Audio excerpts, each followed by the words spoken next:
श्री राम जन्मभूमी तीर्थक्षेत्र अयोध्या येथून आलेल्या अक्षदांची धामणगाव नगरीत भव्य शोभायात्रा काढण्यात आली।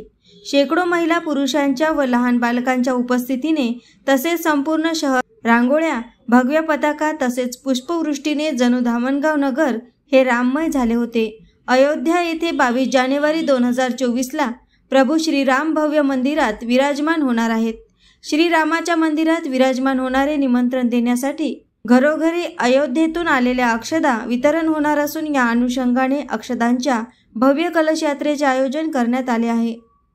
दत्तापुरातील श्री हिंगलाज माता मंदिर येथून प्रारंभ झालेली कलश यात्रा शहराच्या मुख्य मार्गाने कॉटन मार्केट, अमर शहीद भगतसिंग चौक, रेल्वे फाटक, गांधी चौक, सिनेमा चौक, शास्त्री चौक, श्री छत्रपती शिवाजी चौक येथून श्री साईबाबा मंदिर येथे समारोप झाला। या प्रसंगी शहरात अक्षत कलशाची भव्य स्वागत घरासमोर रांगोळी व आतिषबाजी करण्यात आली। ज्या मार्गाने कलश यात्रा निघाली त्या सर्वच मार्गामध्ये ठिकठिकाणी अक्षत कलशांचे पूजन करण्यात आले।